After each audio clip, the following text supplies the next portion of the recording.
또 단풍만 아름다운 것이 아니고 오곡백과가 무르익어 그 열매를 우리에게 풍성한 열매를 가져다 주기 때문에 또한 기다림으로 우리가 가을을 맞이하게 되겠죠. 우리 인생도 사계절로 나눌 수가 있습니다. 출생에서 청년 때까지는 봄으로 보면 됩니다. 봄에는 씨앗을 심는 기간입니다. 그리고 30대, 40대가 되면 여름에 해당되죠. 여름은 심은 씨앗을 가꾸는 계절입니다. 잘 가꾸어야 됩니다. 그때 잘못 가꾸면 이제 50대, 60대 가을이 되어서서 거둘 것이 없게 되는 거죠. 그래서 50대, 60대가 황금기입니다. 갖고 오는 것을 얼마나 잘 거두어 들었느냐에 따라서 남은 노후, 겨울이 편안해지죠. 봄에 씨앗을 제대로 뿌리지 않는 사람은 겨울 되면 걱정이 태산이죠. 겨울 지나기가 쉽지 않습니다. 그래서 우리 청년기와 30대, 40대를 제대로 살지 못하면 후회하는 인생이 될 가능성이 높습니다.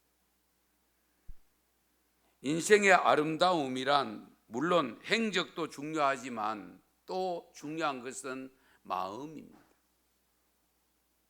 마음이 아름다워야 됩니다. 마음이 병들면 인생도 병든 인생이 됩니다. 그러나 육체가 장애가 있다 할지라도 마음이 건강하면 아름다운 삶을 살 수가 있습니다. 아무리 육체가 건장해도 마음이 비뚤어지면, 마음이 악하면, 마음이 더러우면 인생 자체가 더러워질 수밖에 없습니다.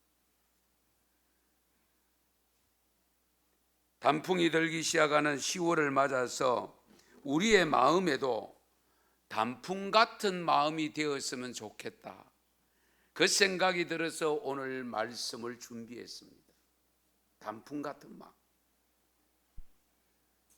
우리의 마음도 오색찬란함이 나타나서 많은 사람들이 그 아름다움을 보고 가까이 오는 사람이 많아지면 좋은 것 아니겠어요?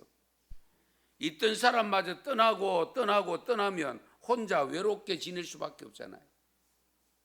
그러나 내가 마음이 아름다우면 오색찬란한 단풍 같은 마음을 소유하면 많은 사람들이 오지 말라고 해도 가까이 다가와서 나를 중심으로 어우러지게 됩니다. 오늘 본문 말씀을 보시면 제일 먼저 언급되는 말씀이 아내 남편에게 순종하는 말씀으로 되어 있기 때문에 말씀의 이해를 돕기 위해서 먼저 설명을 드리면, 요 문자적으로만 보면은 그렇지 남편을 순종하라고 했다. 그래가 집에 가서는 다른 건 다 제쳐두고 그 말씀만 딱 듣고 가가지고 내 말 잘 들으라 그렇게 할 가능성이 있습니다. 그런데 우리가 항상 기억하셔야 될 것은, 만약에 그렇게 한다고 했을 때에 남편은 아내에게 해야 될 일이 없느냐? 더 크게 하셔야 되거든요. 왜냐하면 예수님이 교회를 위하여 십자가에 죽어 주셨듯이 남편은 아내를 그렇게 사랑해야 된다고 했습니다.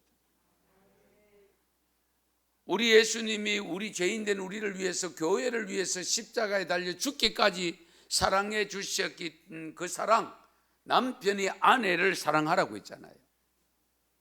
그래서 이 남편과 아내는 영적으로 우리에게 영원한 신랑이 되시는 예수 그리스도를 통해서 우리 신부된 저와 여러분이 순종하고 주님의 사랑을 받아 살아야 된다, 그 뜻입니다. 이것을 분명히 하셔야 돼요. 그러면서 우리에게 주신 말씀이 오늘 본문 3절 4절 같이 한번 다시 읽겠습니다. 3절 4절입니다. 너희의 단장은 머리를 꾸미고 금을 차고 아름다운 옷을 입는 외모로 하지 말고 오직 마음에 숨은 사람을 온유하고 안정한 심령에 섞지 아니할 것으로 하라. 이는 하나님 앞에 값진 것이니라. 아멘. 한번 보세요. 잘 보세요. 너희의 단장은 외모로 하지 말라.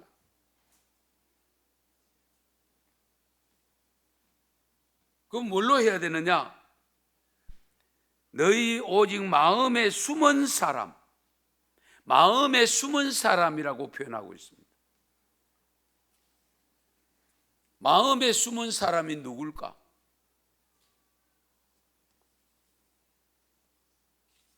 결국 우리가 육체적으로 겉으로 드러난 사람보다 마음 안에 숨어 있는 사람이 더 중요하다는 거예요. 우리가 조금 더 확대 해석하면 숨은 사람은 영혼입니다. 영혼. 우리의 영혼. 예. 그러므로 너희들이 밖에 보이는 육체를 단장하려고 온갖 보석으로 꾸미고 금은으로 뿌리고 귀걸이고 목걸이고 메이커 옷에다가 메이커 가게 그 가방에다가 메이커 신발에다가 그런 것으로 단장하지 말아라. 오히려 너희 속에 있는 마음의 사람을 단장해라. 마음을 단장해라.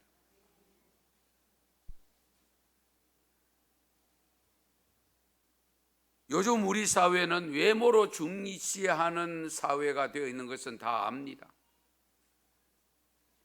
제가 이 말씀을 준비하면서 자료를 찾는데 바로 어제 인터넷 신문인 전남의 좋은 뉴스라고 하는 인터넷 신문이 있더라고요. 바로 어제 날짜로 하나 기사가 되어 있는데요. 최근에 국제 리서치 기구에서 중국 여성을 대상으로 해서 조사를 했는데 자기가 스스로 아름답다고 느끼는 사람이 몇 퍼센트 될까? 그 중국 사람 전체 조사했는데요. 4%래요. 중국 여성들에게 자기가 스스로 아름답다고 생각하는 사람은 4%밖에 안 된다. 그러면 대한민국 여성들은 얼마나 될까? 거기에 대한 조사는 10여 년 전에 조사된 자료가 있습니다. 우리나라 여성 중에서 자기 스스로 아름답다고 생각하는 사람은 1%밖에 안 됩니다. 그러면 오늘 예배를 드리는 여러분들은 어떻게 생각하시는지? 그건 스스로 생각하는 겁니다. 그런데요, 5년 전에 우리 한국 갤럽에서 우리 인생에서 외모가 어느 정도 중요하냐 하는 질문을 던지고 조사를 했을 때 남자와 여자 중인데 여자만 남녀 통틀어서 제가 자료만 말씀드리겠습니다. 우리 인생에서 외모가 어느 정도 중요하냐 했을 때 매우 중요하다가 25%, 그 다음에 중요하다고 하는 분이 61%. 그러면 두 개 합치면 85%입니다. 별로 중요치 않다. 86%는 별로 중요치 않다고 여기는 사람은 14%밖에 안 돼요.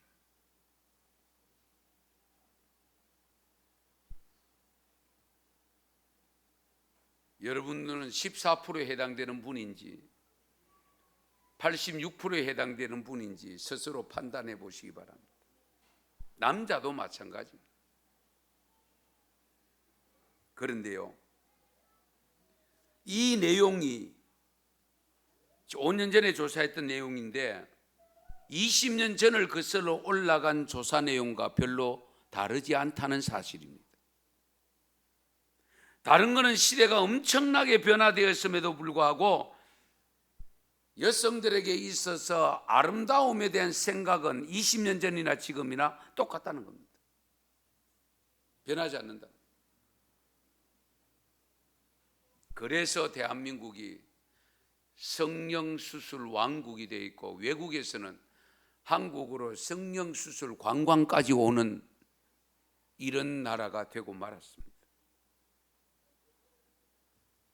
그러나 우리가 알아야 될 것은, 참된 아름다움은 외모로부터 오는 것이 아니라 마음으로부터 온다는 것을 믿으시기 바랍니다. 마음이 고와야 되고 마음이 아름다워야 돼요. 장차 예수님을 신랑으로 모시고 살 성도들이, 우리 신부된 우리들이잖아요. 여기는 남녀를 떠나서 영원한 우리의 신랑 되시는 예수님을 모시고 우리가 함께 살아야 될 신부된 모습으로 단장을 해야 되는데, 무엇을 단장해야 되느냐? 우리 하나님께서 원하시는 것은 겉모양이 아니야. 겉모양은 어차피 없어져 흙으로 돌아가. 그러므로 내 영혼이, 내 마음이 아름답게 단장해야 된다. 그래서 잠언 4장 23절에 보면, 모든 지킬 만한 것 중에서 더욱 내 마음을 지키라. 생명의 근원이 이에서 남이니라. 할렐루야. 모든 지킬 만한 것 중에서 마음을 지키라. 마음이 중요합니다. 마음 먹은 대로 된다 하잖아요. 마음, 어떤 마음을 가지느냐가 중요한 겁니다. 그래서 마음이, 생명이 마음에서 난다라고 표현했습니다. 시편 53편 1절에 보면, 어리석은 자는 그 마음에 이르기를 하나님이 없다 하도다. 그들은 부패하여 가정한 악을 행하며 선을 행하는 자가 없도다. 마음이 부패하면 악을 행한다고, 하나님을 부정한다고 했습니다. 예레미야 17장 9절 말씀에도 보면, 만물보다 거짓되고 심히 부패한 것은 마음이라. 만물보다 거짓되고 심히 부패한 것은 마음이 부패했다. 마태복음 15장 19절에도 보면, 마음에서 나오는 것은 악한 생각과 살인과 간음과 음란과 도둑질과 거짓 정언과 비방이니, 이런 것들이 전부 마음에서 시작된다는 거예요. 그래서 마가복음 7장 23절에 보면, 이 모든 악한 것이 다 속에서 나와서 사람을 더럽게 하느니라. 입으로 들어가는 음식이 더러운 게 아니야. 마음에서 나오는 것이 더럽다고 했습니다. 그런데 우리는 입으로 들어가는 거 얼마나 고르는지 몰라요. 영양가 있는 것에다가 보기 좋은 것에다가 하여튼 맛있는 거 뭐 이렇게 찾아서 넣으려고 하는데, 내 속이 시커멓게 되어 있는 것은 생각도 안 해. 속이 깨끗해야 되고, 속이 맑아야 되고, 속이 아름다워야 돼요. 우리가 이 점을 항상 염두에 두셔야 돼요. 마음이 부패하면요, 진리를 대적하고 하나님의 말씀을 거부합니다. 마음이 부패하면 그 모든 행동이 더럽고 추할 수밖에 없습니다. 우리 성도님들 이해하고 들으십시오. 옛날에 나온, 저는 늘 대중가요 오래전 어릴 때 들었던 이야기. 얼굴이 이쁘다고 여자냐? 마음이 이뻐야 여자지. 그 노랫말이 오래전에 들었던, 어릴 때 들었던 노랫말이잖아요. 예. 여자만 그런 겁니까? 남자도 다 마찬가지입니다.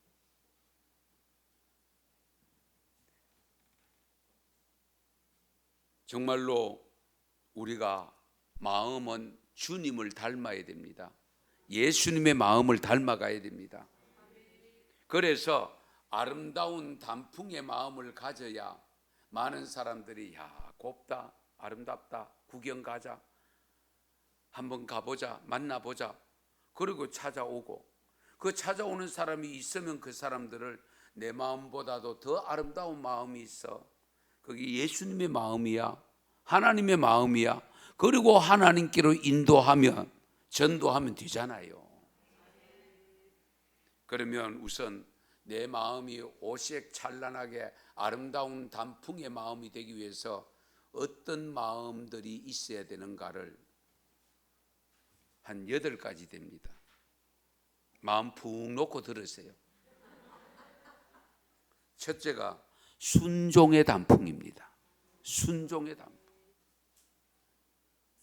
오늘 말씀에 보면 아내들에게 첫 번째로 하는 말씀이 남편에게 순종하라 하는 것인데, 사실은 우리가 영원한 신랑 되신 예수님의 말씀에 조건 없이 순종해야 되잖아요. 무조건 순종해야 되잖아요. 하나님의 말씀이라면 순종해야 됩니다. 이 순종의 아름다움이 하나님께 나타나고 그것이 사람에게 나타나서 서로 간에 부부 간이든 가족 간이든 성도 간이든, 우리가 심지어 사회생활 속에서도 순종이 미덕입니다. 순종하는 사람을 싫어하는 사람 아무도 없습니다. 다 좋아하지. 그러면서도 정작 나는 순종할 사람이 되지 않는 경우가 있어요. 우리가 같은 믿음을 가지고 신앙생활을 하면서 부당한 지시를 해놓고 하나님의 말씀을 인용하는 경우가 있는데요, 정말 조심해야 됩니다. 남편들이 집에 가서 오늘 목사님 말씀 들었지? 남편에게 순종하라 했지? 내 말 잘 들어? 그런 생각 갖고 계시면 곤란합니다. 전적으로 오늘 주신 말씀 속에 순종함은 영원한 신랑 되신 예수님에게 신부된 우리 성도로서 말씀에 순종해야 됨을 믿으시기 바랍니다. 히브리서 11장 8절에 보면 이런 말씀이 있습니다. 믿음으로 아브라함은 부르심을 받았을 때에 순종하여 장래의 유업으로 받을 땅에 나아갈새 갈 바를 알지 못하고 나아갔다. 우리 아브라함이 믿음의 조상되게 된 근본적인 이유가, 첫 번째가 하나님 말씀에 무조건 순종한 거잖아요. 본토 친척 갈대아 우르를 떠나서 어디로 가야 됩니까? 내가 지시할 땅으로 가라. 가본 적이 없어. 소문도 들어본 적 없어. 요즘 같은 인터넷 들어가서 내가 가고 싶은 곳에 들어가서 미리 사전 정보를 다 알고 나가지만은 아무 생각, 아브라함 시대에 몰라요. 그런데도 하나님께서 가라고 하니까 본토 친척 아비 집을 떠나 부모를 두고 형제를 두고 그냥 떠나서 간 거잖아요. 그 순종함을 배우라는 거예요. 신명기 30장 20절에 보면 같이 읽겠습니다. 내 하나님 여호와를 사랑하고 그의 말씀을 청종하며 또 그를 의지하라. 그는 내 생명이시요 내 장수이시니 여호와께서 내 조상 아브라함과 이삭과 야곱에게 주리라고 맹세하신 땅에서 네가 거주하리라. 아멘. 여호와를 사랑하고 그의 말씀을 청종하며, 여기 청종이 순종입니다. 들을 청자, 쫓을 종자, 들어서 쫓아가는 게 청종입니다. 그거 듣고 쫓아가는 것은 순종이잖아요. 여호와 그의 말씀을 순종해라. 그리고 히브리서 13장 17절에 보면 너희를 인도하는 자들에게 순종하고 복종하라. 그들은 너희 영혼을 위하여 경성하기를 자기가 청산할 자인 것 같이 하느니라. 여기 너희를 인도하는 자들, 이때는 사도들이고 지금은 목사들입니다. 그 가르침에 순종하고 복종해라.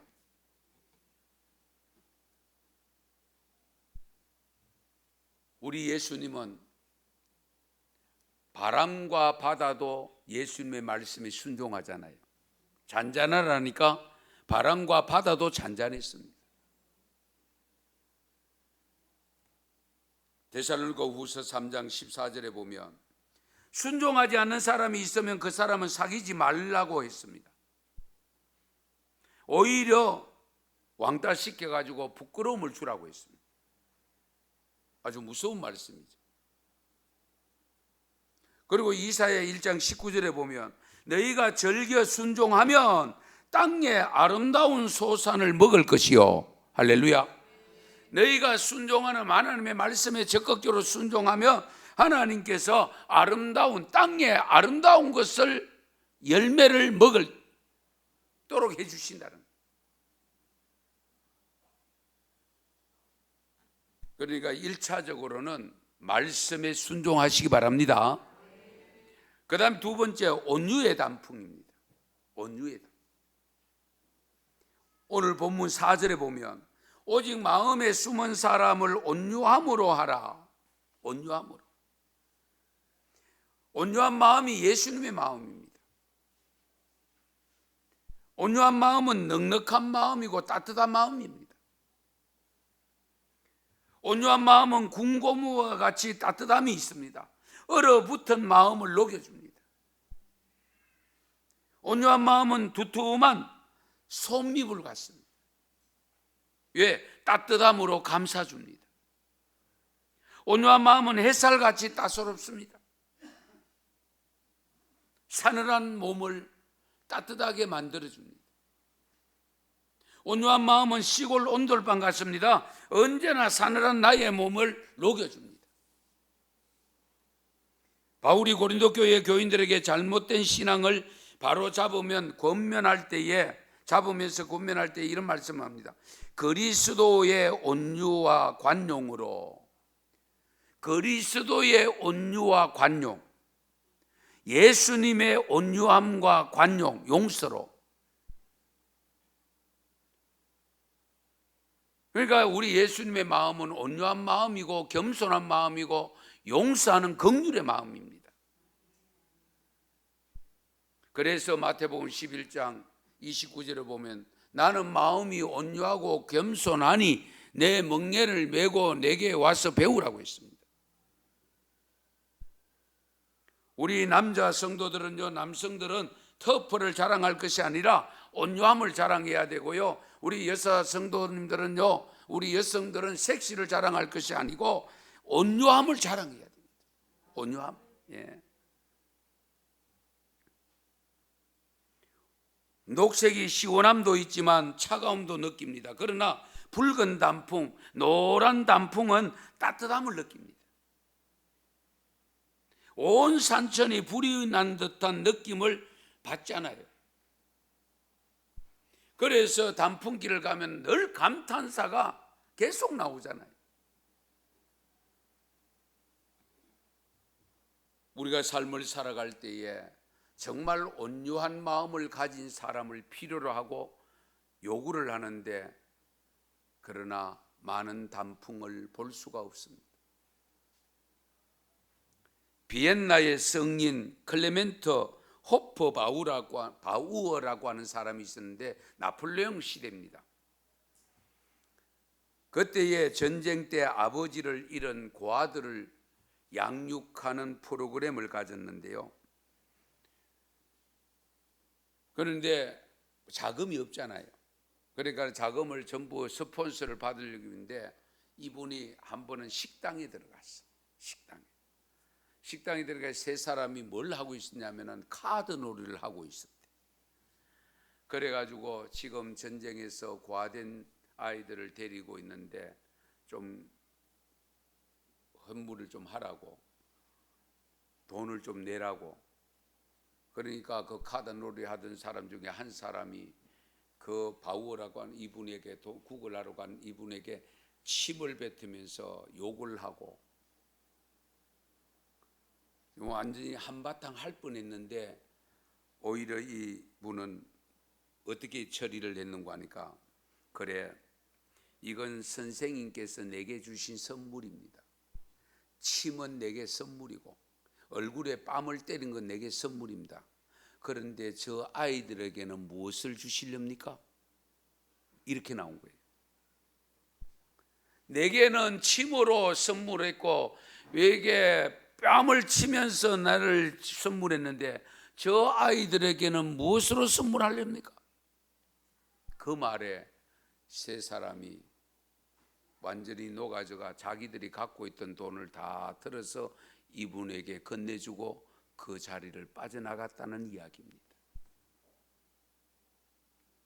여러분, 온유한 자는 땅을 기업으로 받는다고 했습니다.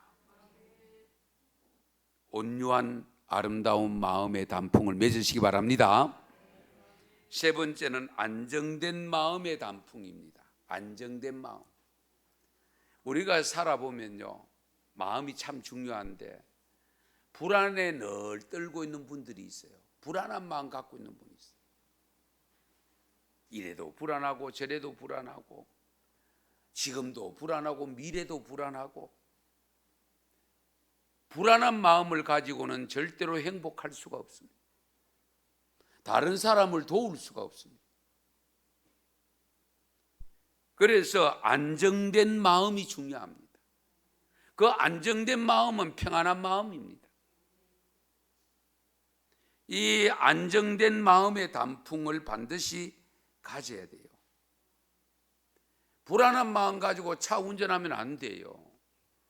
사고 낼 위험이 있어요. 불안한 마음 가지고 큰 일자리에 일하다가는 일을 그르칠 위험이 있고 그 자리에서 안전사고를 일으킬 수 있어요. 그렇죠? 마음이 평안해야 돼요. 마음이 평안해야 아이디어도 나옵니다. 마음이 불안하면 좋은 아이디어가 나올 수 없어요. 사람을 감동시키는 것은 가슴 속에서 우러나오는 말이다. 괴테가 주장했습니다. 잠언 15장 13절에 보면 마음의 즐거움은 얼굴을 빛나게 하여도 마음의 근심은 심령을 상하게 하느니라. 그렇죠? 마음의 즐거움은 얼굴을 빛나게 한다.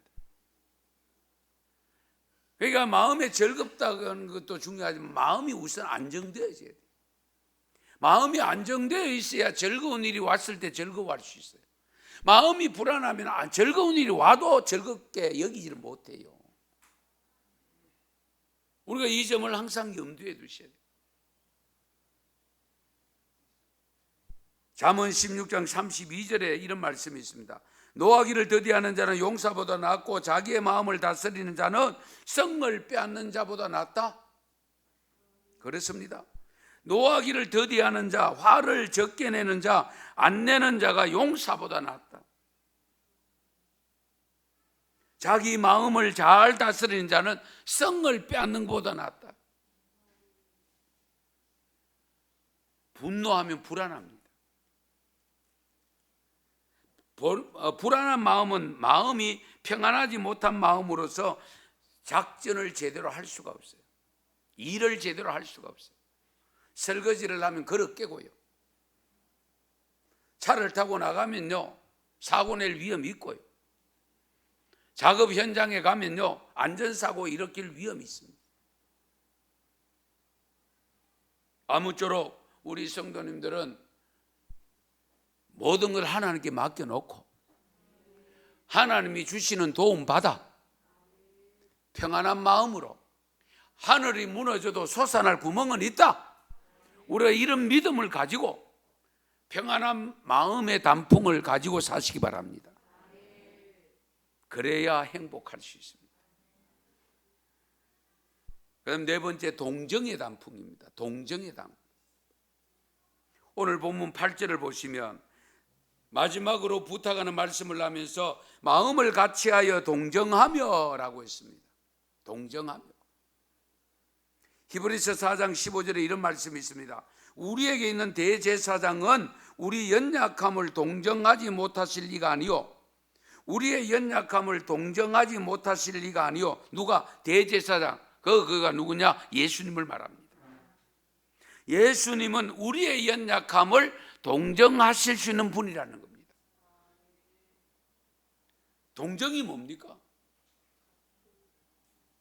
상대방의 형편을 받아들여서 도와주는 것이 동정이잖아요.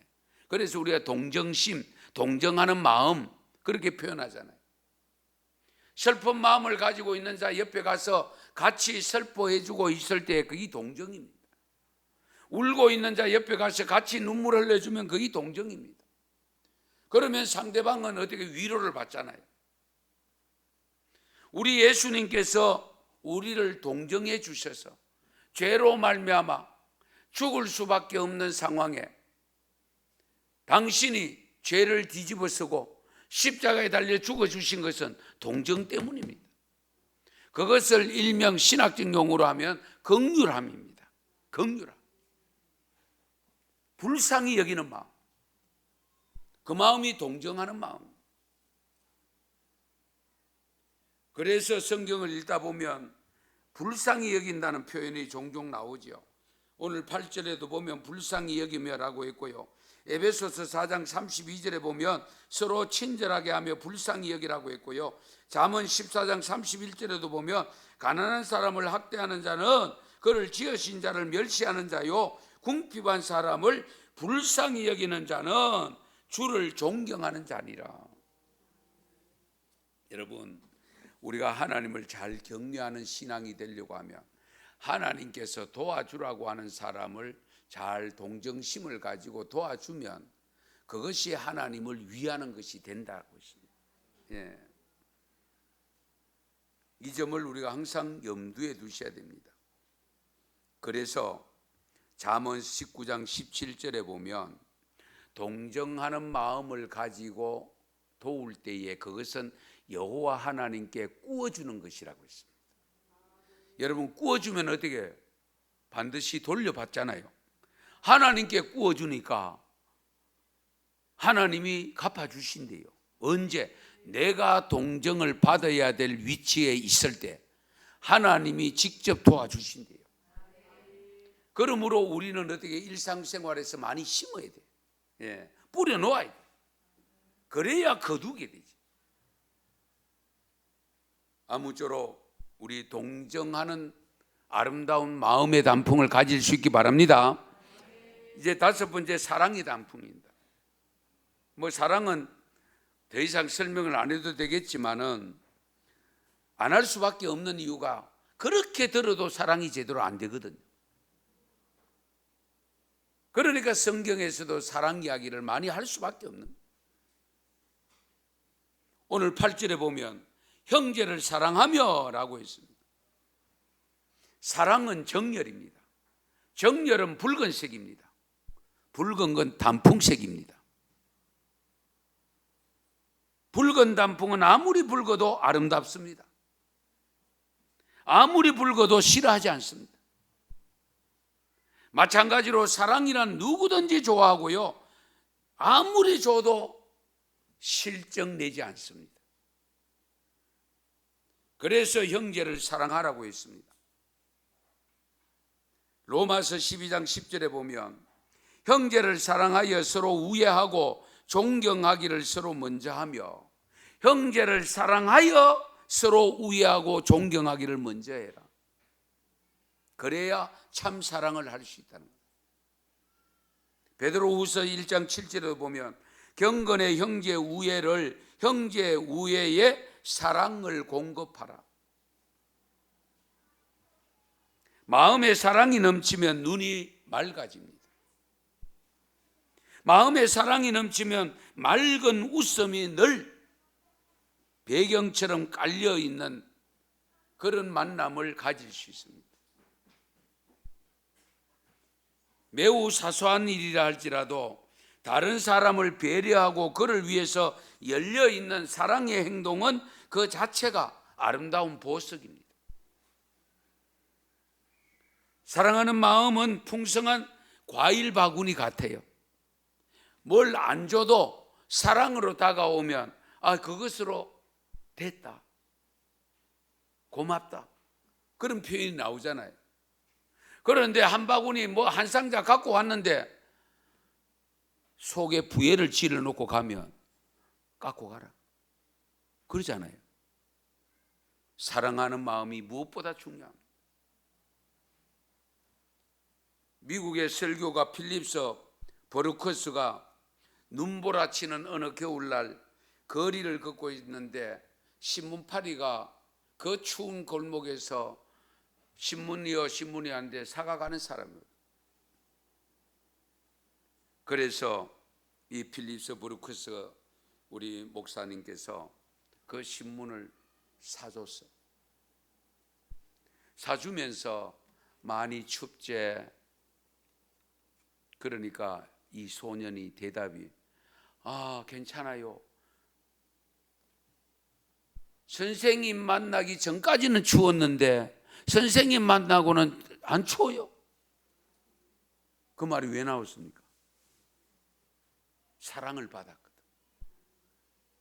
지금까지 아무리 외쳐도 사주는 사람 없고 춥다고 다 스쳐 지나갔는데, 그런데 그 신문을 다 사줬으니까 그 순간에 자기는 사랑을 느끼고 안 춥다는 거예요.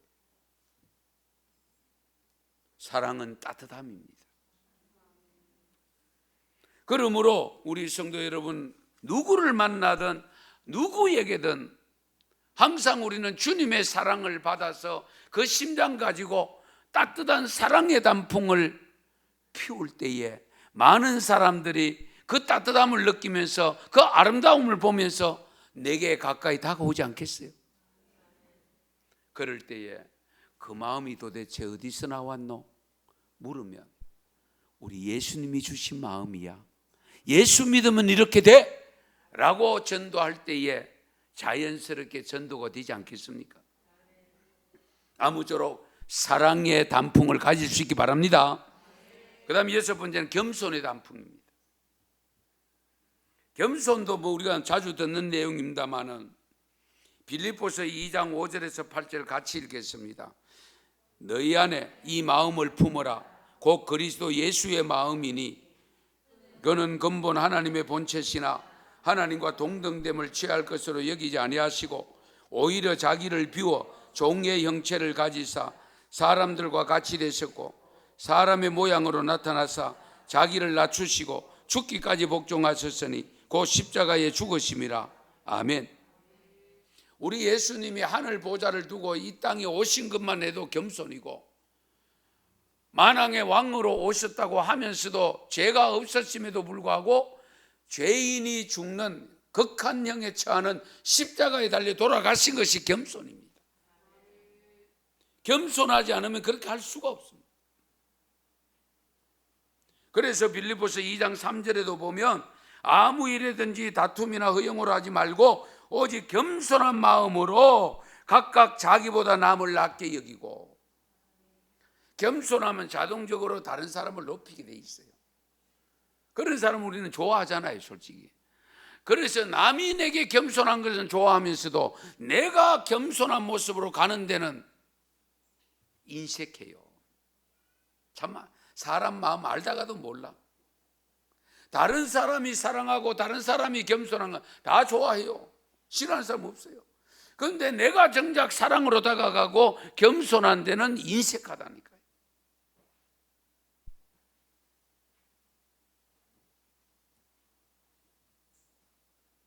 잠언 22장 4절에 보면 겸손과 여호와를 경외하며 보상은 뭡니까?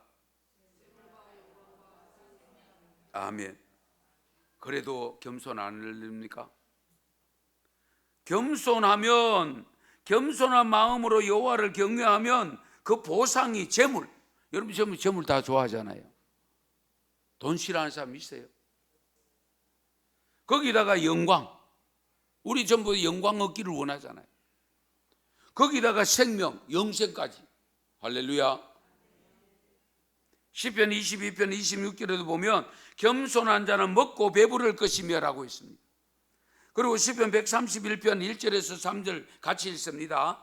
여호와여, 내 마음이 교만하지 아니하고 내 눈이 오만하지 아니하오며 내가 큰 일과 감당하지 못할 놀라운 일을 하려고 힘쓰지 아니하나이다. 또 더 있는 것 같은데요. 실로 내가 내 영혼으로 고요하고 평온하게 하기를 젖된 아이가 그의 어머니 품에 이성 갖게 하였나니 내 영혼이 젖된 아이와 같도다. 아멘. 뭐 다른 설명 필요 없습니다. 겸손. 쉽지 않습니다. 사실 살아보면. 그러나 우리는 말씀이잖아요. 하나님 말씀이기 때문에 순종해야 되잖아요. 남을 나보다 낫게. 그래서 예수님이 직접 제자들의 발을 씻기면서 너희도 이와 같이 하라고 했잖아요. 내가 너희를 스승으로서 섬겼듯이 너희도 나가서 그렇게 섬겨라. 겸손하게 섬겨라. 가르쳐 주신 그 예수님의 제자가 저와 여러분입니다. 그러므로 교회 안에서든 뭐 직장 안에서든 밖에서든 항상 남을 높이면서 내 스스로가 겸손한 단풍으로 아름답게 사시기 바랍니다. 그 다음 7번째는 남을 축복하는 마음의 단풍을 가져야 됩니다. 축복하는. 오늘 본문 9절 말씀을 보시면 악을 악으로 욕을 욕으로 갚지 말고 도리어 복을 빌라. 쉽지 않지요. 상대방이 내게 악한 행동을 하는데 내게 욕하고 덤벼드는데 복을 빈다? 어렵습니다. 주님의 마음을 갖지 않으면 할 수 없습니다. 한번 생각해 보세요. 로마서 12장 14절에서 너희를 박해하는 자를 축복하라, 저주하지 말라고 했습니다.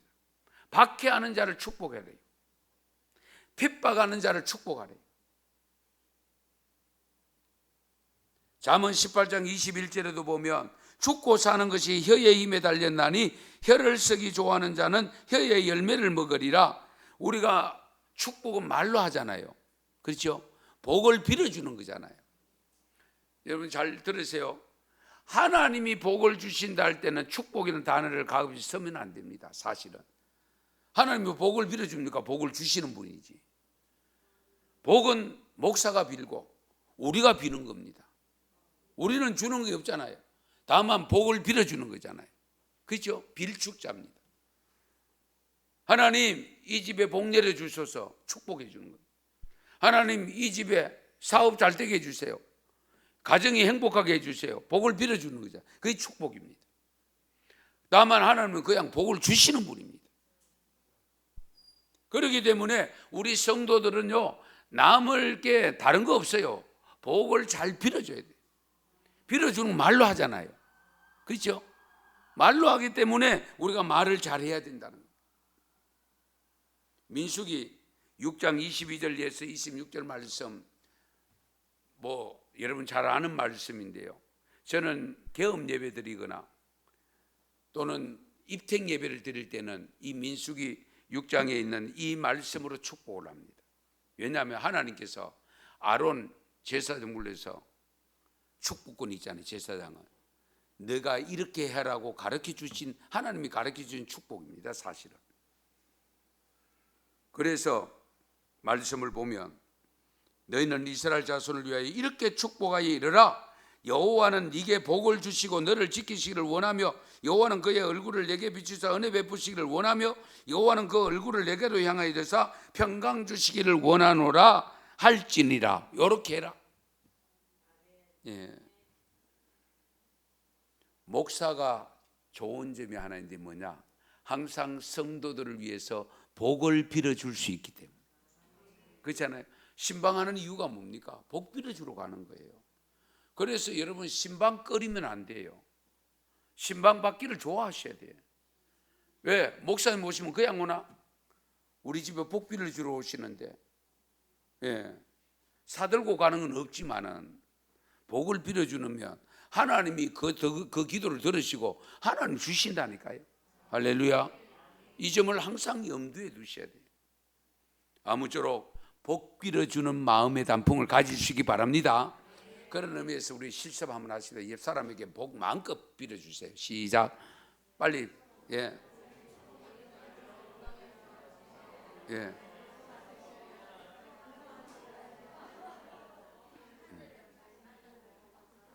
숙달이 안 돼 있어가지고 뭐 시키면 잘 못해요. 예. 겸연쩍어 하고. 어쨌든 복을 빌어주는 단풍의 마음이 되시기 바랍니다. 이제 마지막으로 8번째 감사의 단풍입니다. 감사도 수없이 가르치는데 잘 안 돼요. 그래서 우리 하나님은 범사에 감사하라고 했잖아요. 범사에 감사. 모든 일에 감사해라. 일본의 내총감삼이라는 유명한 신학자인데요, 하나님께서 만일 인간을 저주하신다면 질병이나 실패 그리고 배신이나 죽음으로써 저주하는 것이 아니고입니다. 하나님이 계신 것을 믿지 못하는 불신앙으로, 그리고 성경을 읽어도 귀에 들어오지 않는 악한 귀로, 그리고 감사하는 마음이 전혀 생기지 않도록 메마른 마음으로 저주하실 것이다. 감사하는 마음이 일어나지 않는 것은 저주받아서 그렇다, 그 말입니다. 쉽게 말하면. 정말 이 중요한 부분이죠. 예. 감옥과 수도원, 여러분 아시죠? 수도원. 감옥과 수도원은 거의 비슷합니다. 정확한 규율 안에, 법 테두리 안에 갇혀 사는 것, 행동이잖아요. 그런데 차이가 딱 하나 있습니다. 감옥에 있는 사람은 불평투성이고 수도원에 있는 분들은 감사투성입니다. 생활은 거의 비슷해요. 규칙적인 생활. 내 생활이 없어요. 수도원에 들어가면 내 생활 없어요. 거기에 짜여진 프로그램 속에, 시간 개념 속에 행동해야 되거든요. 감옥이나 다를 바 없어요. 그래서 수도원 생활이 힘든다고 뛰쳐나온 분도 있거든요. 그런데 차이가 뭐냐? 감옥에 있는 사람은 불평투성이고 수도원에 있는 사람은 감사투성이에요. 예. 단풍도 형형색색이듯이 마음의 단풍도 여러 가지가 될 수 있습니다만, 오늘 8가지를 말씀드렸는데요, 누구나 다 여러분을 존경하며 덕스럽다고 할 만큼 아름다운 단풍의 마음을 가지시고, 그리고 생활하면 많은 사람들이 그 단풍 구경한다고 돌아올 것이고 내게로 가까이 올 것이고, 오는 그분에게 내 마음이 이런 것은 나도 옛날에는 단풍이 아니고 시커먼 이파리와 같았고 푸른 잎으로 있다가 이렇게 단풍이 된 것은 예수님의 마음을 가졌기 때문이다. 그래서 예수님의 마음을 담게 만드는 그것이 전도입니다. 그것이 복음 전함이잖아요. 그런 놀라운 역사를 경험하고 체험할 수 있는 이 2021년 가을을 되시고 가을 단풍을 맞이하셔서 나의 마음의 단풍을 풍성하게 만드는 가을이 될 수 있기를 축원합니다. 축복합니다. 기도드리겠습니다.